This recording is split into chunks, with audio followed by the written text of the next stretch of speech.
Oh, hey everybody. Hey guys, welcome back to the channel, man. A little something different today in really many respects. One, this is like a video that I'm actually posting today. Today is Saturday, June the 14th. So usually when you watch a video of mine, it's a video that I've recorded like weeks ago, and I've got like daily vids scheduled pretty much every day from now until the end of June at least, and looking into July just a little bit. But this morning I thought I'd make a video. It's not a live video. I didn't want to go live at this early hour. It's 6 a.m. where I am in Texas. And I did think, though, man, I'm getting ready today for a gig. And I thought, man, maybe it'd be cool just to one, hang out with you guys and just talk through what my day is going to be like, and really kind of tell a story, maybe or two, but hang out with you guys, just share a little bit about life and all that. But really, to focus in on the difference between playing at home and playing with a band. Playing at home versus playing in a gigging context, if it were. Now, if you hang out on the channel, and oh, by the way, if it's your first time, welcome. Come hang out with us anytime at TED Talks Guitars and Life, man. We have live streams on Tuesday evenings at 7:30 p.m. Central Standard Time, Jack. Man, there's so many cool folks who hang out on this channel. Hey, special shout out to all the Jacks, those of you who are actual members of the channel. But guys, look, you don't have to be a member of the channel to hang out with me, man. Any of you who spend any time at all on my channel, just know that I consider you a Jack. Jack. Yeah, man, but we have a great time together. But if you hang on the channel, what you know is two things. One, I have lots of gear. I have many guitars in this room. I've got just stuff spread out everywhere, all over the shop. It's just a study. Relax. Everybody knows it's just a study, man. This is just where I do my thing, guys. But yeah, man, as I was thinking about today, I was thinking about just all the gear that I have, all the guitars that I have, all the pedals I have, all the guitar chords, all the stuff. And I thought, man, I gotta figure out what am I gonna take to the gig today. And man, you can't take everything with you, right? So I thought, man, maybe this is a great opportunity, one, for me to sip some coffee and talk to my friends about guitars and life. And two, maybe give us an opportunity to talk about just the difference between playing at home, practicing at home in your little home environment, and getting out and really playing with other people and being in a gigging context and some of the conditions that you might want to think through. I just know, man, every time I watch J-Man's channel and he's like packing up for a gig, and yeah, so I'm just always kind of living vicariously through J-Man. Thanks, J-Man. You keep rocking. Man, we're there with you in spirit, my friend. So today I'm getting ready for a gig, and I'm going to just basically tell a couple of stories while I sort through some gear, maybe point out some things. Look, guys, I'm not a luthier. Two, I'm not a professional. And three, this is just my journey. But maybe it'll be helpful for you for you to see, okay, well, all right. So let's say that right now, man, your primary time spent playing the guitar is just at home. Man, that's great rock and roll. And you got backing tracks and metronome and tuners and all the things. And you play kind of through your audio interfaces, which, hey, shout out Oob, man. Oob, guys, is going to get me going on the audio interfaces, and my recordings, hopefully one day, will be so much better sound wise. The guitar playing ain't going to be any better because I just am who I am. But yeah, Oob is trying to help me out. But maybe you play at home and everything is kind of digital, and you got your headphones on and you're jamming to tracks and all that kind of stuff. Man, that is a radically different environment than playing with people. People are not computers. Okay. So, one, people make mistakes. Two, people may not always be in tune, you know, in more ways than one. But, guys, let me tell you something, my friends. There is a groove, man. I know you've heard about it. And you probably have even felt the groove, man, even if you're just at home playing with the backing track. And when I say just at home playing with the backing track, look, guys, I don't play many gigs in a year. Those of you who hang out with me know that my context is the joyful noise crowd, man. That's Bible code for you. You ain't got to be that great, man. It's just got to be loud and, praising the Lord and all that. So that's my lane, man.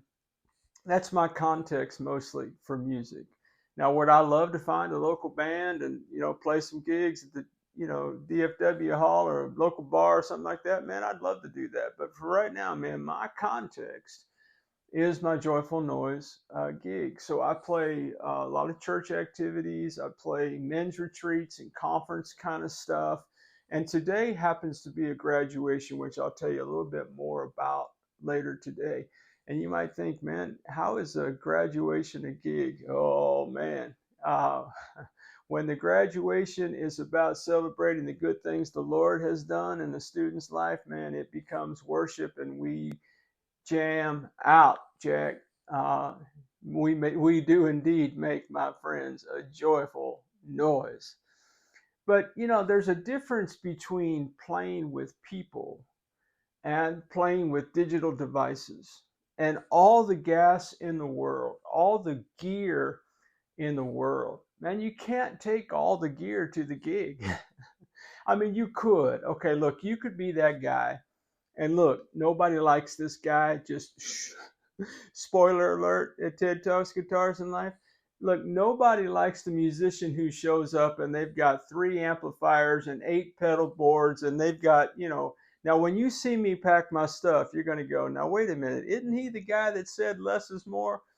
But man, when you show up and you've got electric cords everywhere and 18 power strips and 34 pedals and 8 guitars, you take your 7 guitar stand and you got 7 different guitars rolling behind you and you've got 18 guitar chords stacked up. Look, nobody likes that guy, man. Look, less is more. Think about this. A drummer shows up, they have a kit, that's all they got. And they might have a very simplified kit. Now, some of you drummers, man, you've got Neil Peart's kit. And maybe you need it, but you probably don't need Neil Peart's kit, right? But hey, man, RIP to a legend drummer, man. Neil's my dude. But yeah, man, if you think about it, the bass player is going to show up, and more than likely, he's going to have plenty of basses would show up, man. He's going to have a bass, he's going to have his amp, and maybe a couple pedals, man. And that's it. The guitarist shows up, and we got pedals and gadgets and gizmo and all of it. We think that all of our gas comes into playing a gig. Guys, gas ain't got nothing to do with a gig. Now, you can have some gas at a gig, but that's a different story. And you can have a gig at the gas. Is that a thing? I think that's a thing.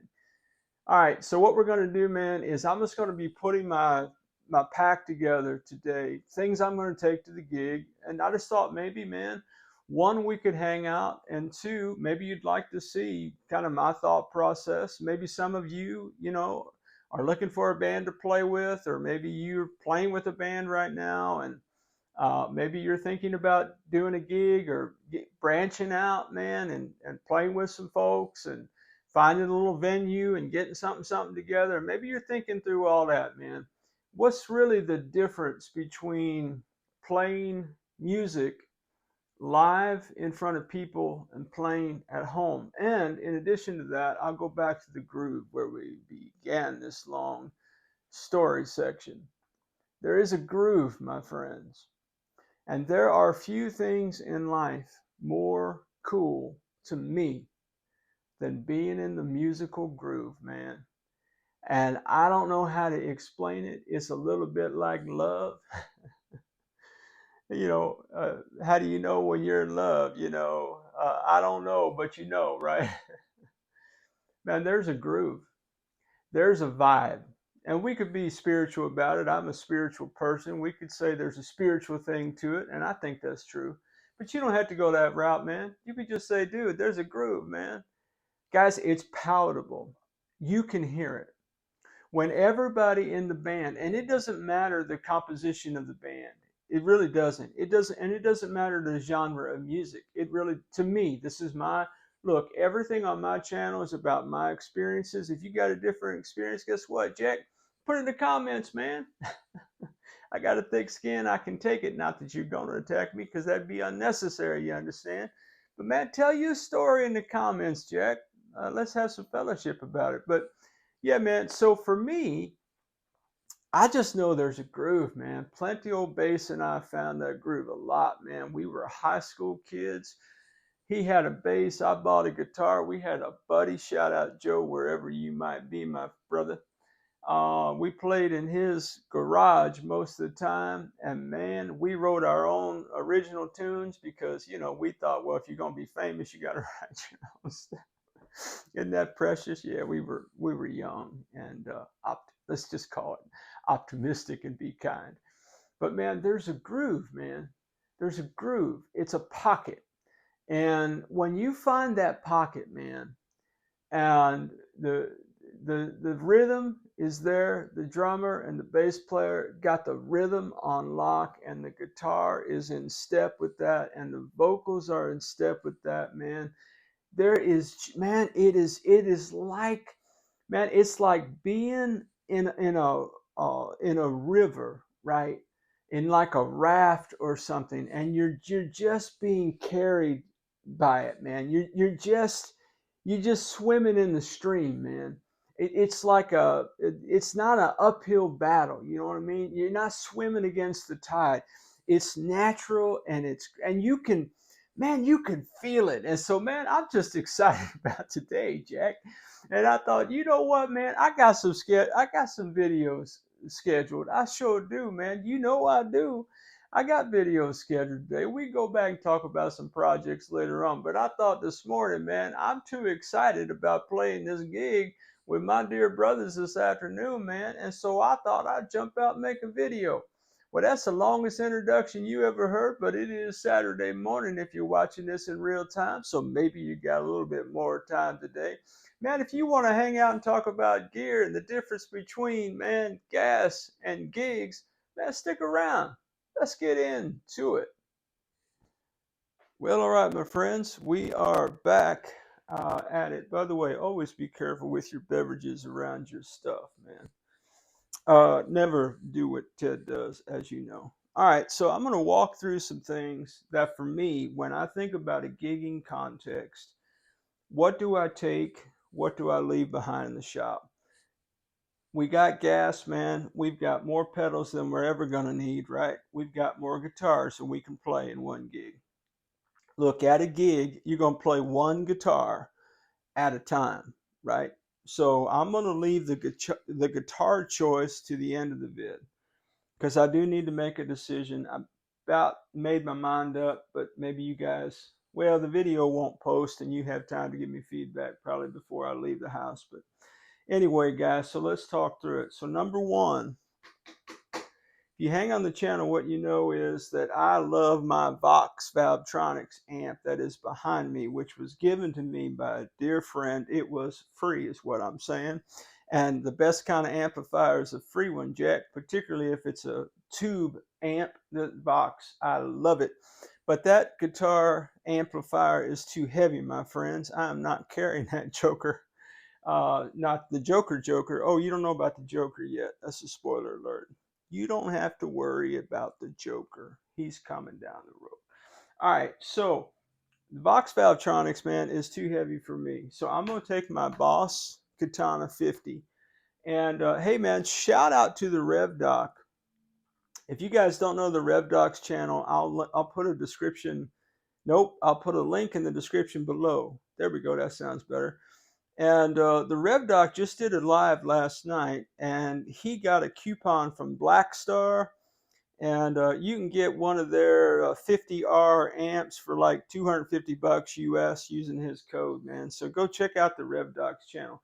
For me, man, I'm gonna rock this Boss Katana 50. All right, I've used it for several years. It is heavyish for an old rock and roller like me. But just if you're making a list of gear, right? What are we taking to the gig, guys? Well, number one, we're going to take us an amplifier. Now, caveat. You may be in a gigging situation where they've got a house system or a PA system where you don't need amplification. You don't need an amplifier. Is it weird that you're looking at gear and not me? I think this is fine. I'm going to go with it this Saturday. The second thing I'm going to take by order of priority is a guitar stand. Now, guys, here's a couple of thoughts just for me, if you don't mind me saying. Guitar stands are not all created equal. One of the things that I have to think through when I think about a guitar stand, this is an Amazon basic guitar stand. There ain't nothing fancy about this. It is not a brand name. What I like about it is the height that the guitar will sit up on the guitar stand. When you have a guitar plugged in, when you have a guitar cord plugged into a guitar, you need to be able to sit, or I like to be able to, you don't have to do anything. None of this is prescriptive. I like to be able to sit my guitar on the stand and the guitar cord have clearance at the bottom. Now you can use like an elbow cord or a 90-degree cord or wherever those are technically called. But for me, this will get me through it. And it's sturdy enough to hold my guitar. And that's all I'm going to need. So number one on the list was amplifier. Number two is guitar stand. That seems like a weird order. Well, it might be a weird order. It's TED Talks Guitars and Life. You didn't expect it to be sane, did you? All right. So, third thing on my list is that bag right there. Now, this bag has seen some travels, my friends. I don't know. I was going to count it up. A couple weeks ago, I was thinking about gigs, and people ask me sometimes, man. It's funny what people got opinions about everything. I ain't mad at nobody. Let me break for some coffee. Coffee. People got opinions about everything, guys. But here's the thing, man. What I say is just me. This is real life for me.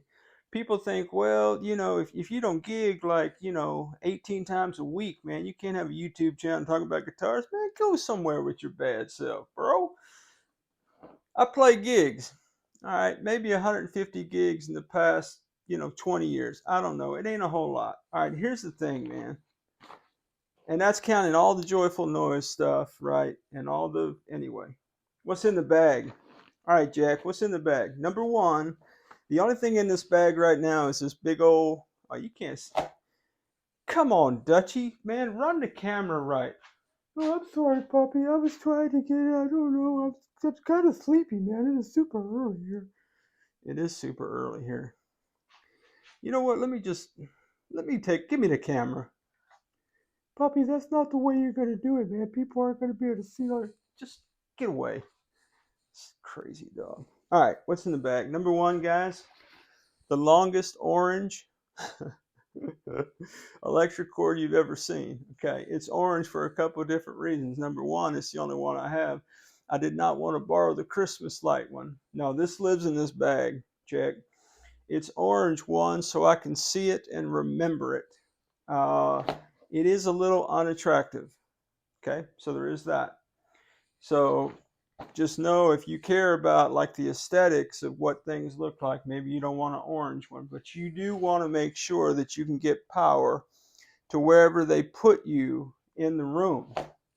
And everybody's seen those memes, man, where they talk about, here's the owner said there was plenty of stage, and it's like two pallets, put together. And there ain't no power outlet and all that. And hey, man, if you've ever played a gig, maybe you've been there and you've done this, you got the t-shirt, man. You show up, you got your amp, you got your stuff, and you got no power. Okay. Dude, that's a bad scene, Jack. Now, you could, a lot of people have amplifiers that run off power. All right, batteries is what I mean. So if you got a battery powered amp, maybe you take that as a backup. I don't know. But for me, all right, 50-foot extension cord for the win. There's an ancillary credentials to a gig I did. There's a extra strap that I would never use in there. And that's just about it. I've got some of these pedal board kind of stuff. Old cables I don't use. All right. So, amplifier, guitar stand, bag. What's in the bag? Extension cord, power, outlet. So I don't need to just power my amp. I need to power my pedal board, which I'm going to take a version of the pedal board, which is why everything's spread out, because I need to sort through my pedals, figure out what I'm going to take, what I'm not going to take. All right. So, power adapter. And it's going to also have two different power cables for the amplifier. Redundancy and whatnot. You can take the guy out of information technology. You cannot take redundancy out of the man. I'm also going to take 3 different guitar chords. That seems kind of basic. All right, so we've got extension cord, we've got a power strip, we've got 2 power cords for the amp, we've got 3 different guitar chords. This is an interesting item. Now, some of you are real musicians. Guys, I'm not. And I'm not putting myself down, trust me. I can get around the guitar, and we're going to have a great time today and all the things. But if somebody says to me, okay, we're going to play in B flat, we're going to do 1-5-7 or any kind of theory stuff, Keith, hey, shout out to the For the Love of Guitars with Keith, man. You guys want some great tutorials on things, Keith is your guy. And there's plenty of other people that talk about those things as well on the tubes, man. Put in the comment below where you go for your kind of theory stuff. I know Oob is into music theory a little bit as well. So here's the thing, guys. So what I do is when I'm playing, and I've got a couple different Sharpies that I'll take. Okay, this is a black one, and that's just an ink pen. I'm just going to end up with a list of songs and keys on it. That's all I need. Okay. Now, for me, if that changes, oh man, that's a little bit precarious for this old guy. That means I have to think and transpose stuff in my head, and that ain't pretty.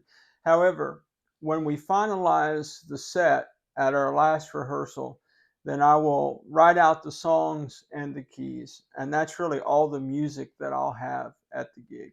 Now, I will take, just in full disclosure, I will take my iPad. My iPad will have PDFs of all the songs we're going to play with all the chords on them, lead sheets, you know, that kind of thing. But guys, I'm not going to look at it. Let me tell you why. Let me tell you a story. So among the many vocations that I have in my life, I had the distinct privilege and pleasure of teaching at a local Bible institute. And I've done that for years, you know, over a decade. And in addition to teaching at a local Bible college, but the institute is a little bit different. And so we were planning a graduation. We were doing our first graduation, and one of the graduates, his name is Brother Les. We'll call him Brother Les. I won't put his stuff out there. And that Brother Les was graduating, and Brother Les was the worship leader at his church. And he played the keys, all that. And so, like in class one night, about a month before graduation, I said to Brother Les in front of a room full of people. Okay, when I say a room full, I mean 12 of us. It ain't like, you know, hundreds of people. I said, Brother Les, here's the thing, man. I got 2 questions for you. He said, all right. He calls me professor, or sometimes pastor, or sometimes bishop. He said, all right, pastor, what's up? And I said, okay, here's the thing. Number one, I want to put a band together for graduation. And he said, man, that's fantastic. I said, first question, will you play in a band? And he said, yes. Second question, will you lead the band? Yes. I said, all right, let me throw in a third question. Will you let me play guitar in your band? A little heavy-handed in a room full of people. But Brother Les said, sure, man, come on. That'd be great. So Brother Les and I start getting together. And this is the formulation of the Mall Power Praise Band, man. The Mall Power Praise Band, Jack. And so we got together, and I asked him before first rehearsal, you know, for the songs and the keys. And so I go out and I find all the lead sheets. I've got all the songs, and I got a little binder. It's me. If you guys knew me better, you'd know I'm a spreadsheet guy. Okay, so I got a binder. I've got all the songs in like plastic, you know, it's like one of those flip folders. It's got the plastic sheath. So I've got all the songs printed with the keys that he told me we were going to play in this little binder in the order that he told me that we were going to play it. And it was pristine, Jack. I mean, it was a cool looking binder. In fact, I would have made a binder for everybody. However, I got to rehearsal and we started playing. I said, wait a minute, brother, you told me this was going to be in G, man. I don't even know what key you're in. And he said, oh man, I'm in E flat. Just play the 1, 3, and the 5, and the 7, and the 9 or whatever. And I was like, I'm sorry, now what? He said, yeah, man, I'm going to switch the keys up. I said, all right, bro. And so again, pencil, pen, okay, marker, something to write on. Give me something to write on, dude. There you go, a little shout out, copyright. If you got that, you got it. If you didn't, I'm sorry. Yeah, something to write notes with. And so, yeah, man, so Brother Les and I, so then we work out the new set list and the new keys. Well, then I go to the next rehearsal. Guys, the exact same thing happens. And that happened every time we rehearsed. Brother Les just kind of feels it, man. And he said, no, dude, we're going to play it in this, and we're going to do that, and then we're going to add this over here. In other words, lead sheets in my context are of no value. That's why the only thing I care about is the name of the tune and the key. If the keys change, I got a little bit of a situation, but I've got a good enough ear I can get in where I can fit in just a little bit. But ideally, if the key remains the same, Jack, if the song remains the same, if you're feeling the vibe this morning at TED Talks, Guitars, and Life, and I think you do. Well, guys, anyway, man, Brother Les made me a better musician because I was not looking at a book, a really cool book that I made, right, with all my little plastic sheets and underlines and highlights and rubber chicken pie graphs. It was fantastic. But I was feeling the music, Jack. And so, man, by the time we played, it was the first graduation. It was about nearly a decade or so ago now. And by the time the gig came around, man, I took my amp and I took a guitar. I didn't even take music with me because I just knew music is pointless. The lead sheets is what I mean, is pointless. Because what we're going to do, man, is we're going to get together. Brother Les is the leader of the band. Brother Les, man, at that time, Jack, he played 2 keyboards. We didn't have a bass player with us. He played bass on one set of keys and keyboards with the other keys, and he did all the lead vocals, and we had backup singers and a drummer and all the things. But I'm just saying, man, in a live context, it ain't about the music. Here's the other thing about a live context. One of the things that I'm going to point out in a minute is I am going to take my nano tuner with me. In other words, I'm going to simplify my board. I'm going to take my 2 boards down to 1 board because I don't need all this. I don't need a tube screamer this afternoon. Would Brother Les let me get away with a little something, something? He would because he loves me. But here's the thing about being in a band, man. Being in a band is about the songs that you play and about the groove. And I don't want to distract from any of that. It's not about me soloing hot, spicy riffs in super overdrive. No, man, that's like MTV video stuff, man. It's about a vibe.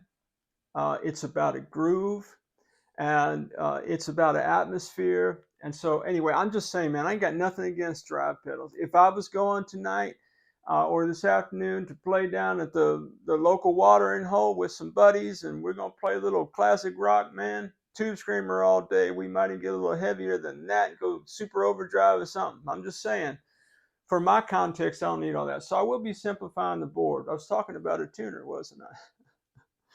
This guy keeps losing his place. I do keep losing my place. Tuner, it's not like I have a script, guys. What is a script? I don't know. Tuner, here's the thing about a live gigging context. And this is true, man, whether it's a gig, like it's a show, or whether it's just a gathering of people like what I'll be at. There's nobody paying money to see me play or anything like that. That's really good because I ain't worth the money. But the point is that, or whether you're, going to a garage band, like an actual garage with a band, not the app, shout out. Not every guitar, or let's talk about piano first, okay? So not every piano is tuned well. So that means that you've got to make a decision. Somebody's got to tune to somebody, okay? So that takes tuning to a whole different level. So I appreciate tuners. I do. I've got my headstock tuners, and I would typically before today's gig, I would have taken a headstock tuner. But because I have the nano pedal from Rockstock, I'm going to take it and rock it. It's in the name, Rockstock. I'm going to rock that pedal, and I'm going to keep in tune with it. Now, here's the thing. I'm assuming, okay, that the keyboard that it's gear that we don't own. We're going to show up. We're going to play. Brother Les going to play keys that belong to the venue, not us. It's a church venue. Ooh, sounds so, it's a church, guys. Okay. So he's going to play their gear. We don't know anything about that keyboard. We don't know if it's jacked up or not.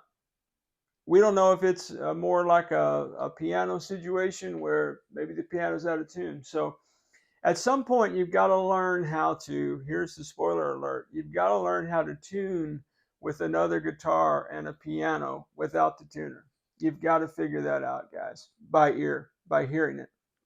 That's old school, okay? Now, ideally, we're also going to have a dear brother of mine named Alex. He's going to come and play the bass, and one of his sons is going to come and play the skins, man. We're going to have a little bit of a full band. And so, yeah, I just think tuners are important, but just know, man, just look, I'm just sharing my life, man.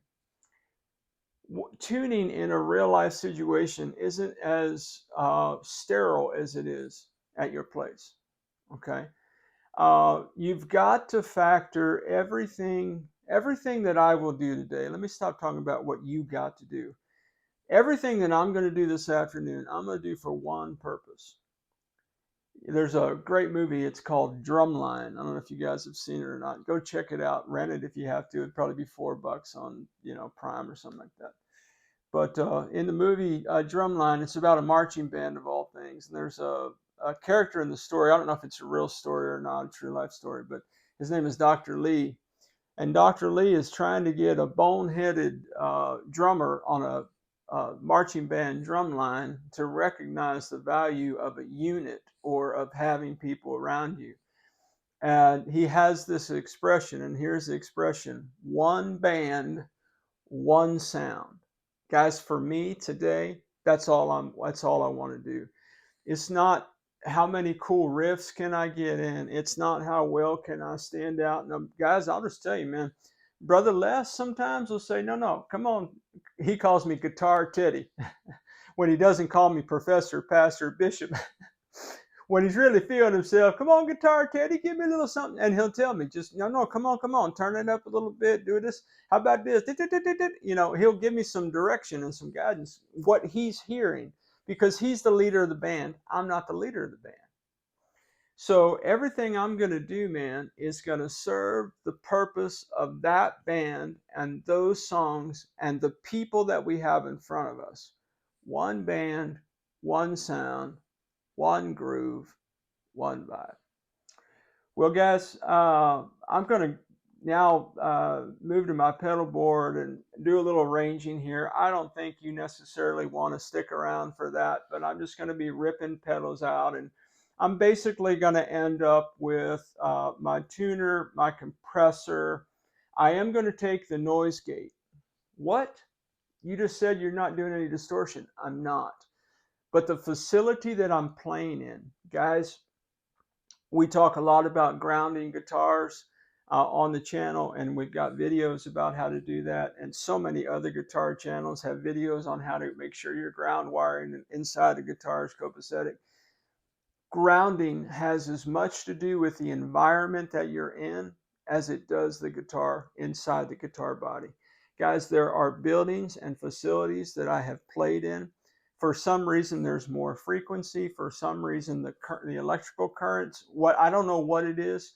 There's more hum, there's more hiss, there's more feedback. So I'm going to take the noise gate pedal for sure, because I can get rid of, guess what, some noise that way.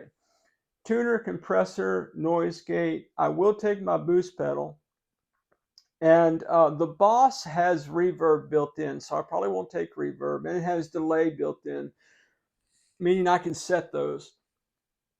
So I probably won't be taking any of that. And I'm not going to need the acoustic pedal because I've seen the set list, and that's not really appropriate for the songs that we're going to be doing, at least in my judgment. So now, will I take an extra box of stuff that's not on the bag and not on the board?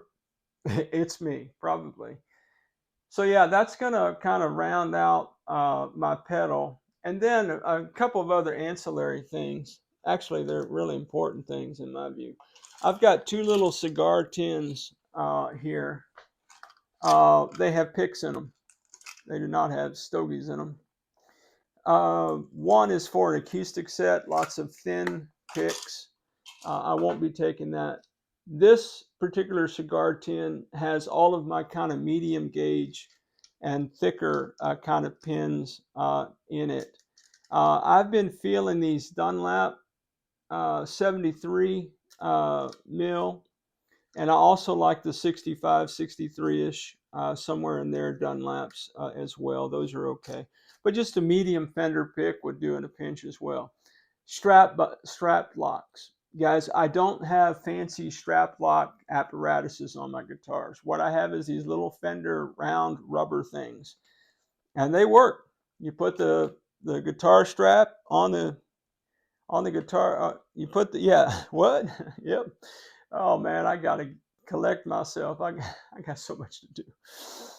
Let me just calm down for a minute. You got to put the guitar strap on the guitar strap button, and then you put the little rubber washer over the strap, my friends, and that keeps everything copacetic like, so your guitar don't come undone. And if you want to, man, go out and buy a strap lock system for however much you want to spend on that, but that's not how I'm going to roll. Okay, guys, so that's the rundown. Let's see what we talked about. Big overview. I'm not going to go into the sub points, but we've got an amp, we've got a guitar stand, we've got the magic bag. We're going to pack the pedal board. One of the most important things for this old man is this stool that I'm sitting on. Guys, I will take this stool today. I will sit on it all day during rehearsal. I will sit on it during the set. I don't think I'm going to take I've got a little stool, step stool here that I always put my leg up on so my guitar will rest. I doubt I will take that. It just looks a little unprofessional.